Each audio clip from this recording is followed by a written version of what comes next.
There was once a prince called Stefan, who, unknown to his father, had just become engaged to a fantastically beautiful princess called Finella, whom he loved very much. But then, one day, just as they were in the middle of a really fantastic kiss, Stefan received a message that his father was dying, and he had to hurry home. Stefan turned to his beloved Finella and said, "I must go now and leave you, but I am giving you this ring to remember me by. Don't worry, when I am king, I will return and marry you."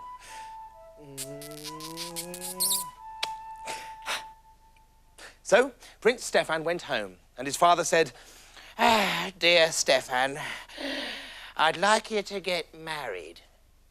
Oh, good, said Stefan.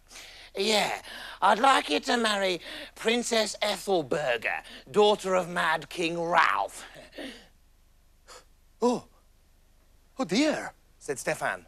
But he had to agree, because when someone's dying, it's kindest to do as they ask. Oh, yes, Father, of course, if you say so, said Stefan. "Good lad," said the king. And with that, he died. So, Stefan became king and wrote to Princess Ethelberga asking her to marry him, and she agreed. Princess Ethelberga, however, had no real wish to get married at all. She was a clever girl and would rather have spent the rest of her life with a good book. But Mad King Ralph insisted she married Stefan. "Yeah, you better do as I say, or I shall eat your pet hedgehog," he said, and carried on with his cuckoo impression. "Cuckoo, cuckoo, cuckoo, cuckoo." Pretty good, isn't it? Yeah, you gotta say it's good because I'm the king. Cuckoo, cuckoo, cuckoo, cuckoo. Blah-de-blah-de-blah. So Ethelberga had no choice in the matter and obediently wrote back to Stefan saying, "Yes, I will be with you as fast as I can finish the encyclopedia I'm reading at the moment. Probably in about, 6 months. Love, Eth." Finella, meanwhile, had been missing Stefan so badly that she'd made herself ill. And when the news arrived that he was to marry someone else, she nearly died of heartbreak. But instead of being all wet and whingy and dripping around the place, filling the castle with tears, she resolved, well, if I can't marry him, I can at least be near him if I'm clever. And she hit upon a plan, and this was it. She searched throughout the kingdom until she found 11 girls who looked exactly like herself. Then, all 12 of them disguised themselves as huntsmen. Rode off to the court of King Stefan. Clippity-clop, clippity-clop, clippity-clop, clippity-clop. Come along, girls. Clippity-clop, clippity-clop, clippity-clop. And when they arrived, here we are. Good. Finella put on a false moustache and asked in a gruff butch voice if the king needed any huntsmen to work for him. Well, King Stefan looked at her and didn't recognize her. But as a king can never have too many huntsmen, he said, "Yes, I will happily take you into my service, and I will call you, the king's 12 huntsmen." So the plan succeeded, and Finella could be near Stefan every day. And although she went all blushy and giggly and her moustache fell off every time he came in the room, she was as happy as a trifle in a tummy. But, unfortunately, King Stefan had a pet lion, which was a wonderfully clever animal because he knew all secret things and could see all the things that people wanted to hide. One evening, the lion said to the king, Listen, Steve, I suppose you think you've got 12 huntsmen working for you, hmm? Well, no, you're very much mistaken. They are 12 girls. "That can't be true," said the king. "How can you prove they're girls?" "Oh, easy," answered the lion.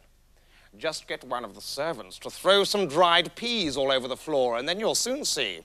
Men have a strong, firm tread, and when they walk over dried peas, they don't skid and make the peas roll all over the place. But girls trip and slip, and the peas roll everywhere." Well, the king thought this was very good advice. So he ordered the peas to be thrown on the floor. But luckily, the servant, who'd been told to throw the peas, was very friendly with the 12 huntsmen. And when he heard that the peas were for a test, he went to his friends and told them everything. And he laughed and he said, that lion's really gone mad this time. He wants to make the king believe that you are girls. Yeah! Whatever next? I don't know, it just tickles me. And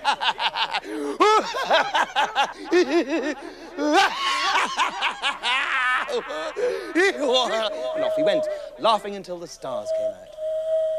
But the girls, disguised as huntsmen, panicked and said, oh, what are we to do? Every time we've walked over peas, we've always slipped over. Now, don't be so girlish and foolish, said Fenella. We're far cleverer than a lion and a king. All we need to do is take some dried peas from the kitchen and practice walking with men's big, clumsy footsteps. So they practiced walking on peas all night until their feet were sore. And the next morning, they stepped so firmly on them and so confidently that none of them slipped and not one of the peas rolled an inch. The king said to the lion, you have lied to me. They walk just like men. Yes, well, they were warned that they were going to be put to the test, and they pretended to be strong, said the lion, because he knew everyone's secrets. Just let 12 beautiful ball gowns of silver lace be brought into the room, and they will run over to them and try them on. And as you well know, Steve, no man would do that. Well, the king liked this advice too, and he had the silver lace ball gowns spread out along one side of a room. But the servant who'd been asked to spread out the dresses was again the huntsman's friend. So he went to them and told them everything. Imagine this. The lion now thinks that you will see some silver ball gowns and want to try them on. Brave, strong huntsman like you. The very idea. He'll be the death of me, that lion. Oh, dear. Oh, don't start me off. Oh, I've got to go. And he went away, laughing until the bats and the owls came out. But when the friendly servant had gone, Fenella said to her 11 girls, now, keep control of yourselves. I know you've had to wear men's boring clothes for a long time now, but you mustn't even look twice at these dresses. Personally, I'd just die to try on a silver ball gown right now, but we must be strong.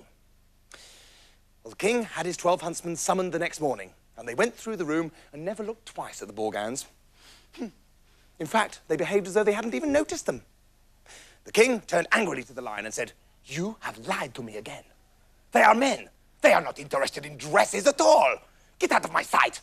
I won't have liars in my court. You're just trying to stir up trouble because you had all the attention before the huntsmen arrived. Yeah, well, you can go out and live in the garden in the pouring rain with the dogs and the sheep and the ordinary dumb animals. No more silk pajamas and cushion by the fire for you.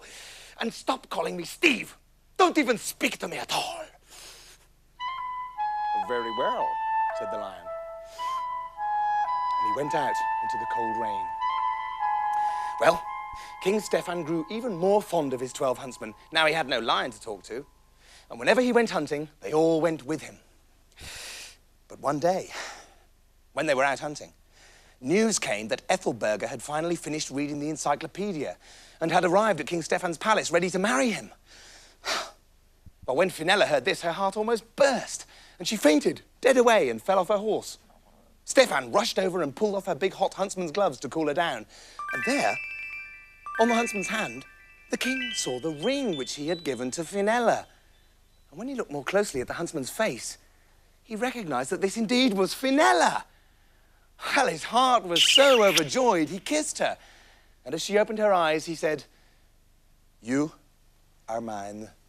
I am yours. And no one in the world can change that. And where did you get that dreadful moustache? Well, the king sent a messenger to Ethelberga and asked her to return to her own kingdom because he had a wife already. Ethelberga was delighted and hurried home to her books, most of which by now Mad King Ralph had eaten. Immediately, King Stefan and Fenella were married. The 11 girls threw on the silver lace ball gowns with gusto and wore them to the celebrations. The king apologized to the lion and brought him back into his cushion by the fire because, after all, the lion had told the truth. And, can I call you Steve again? Said the lion. Of course you can, said the king. Call me what you like. So the lion called him Gordon because he thought it was a much nicer name.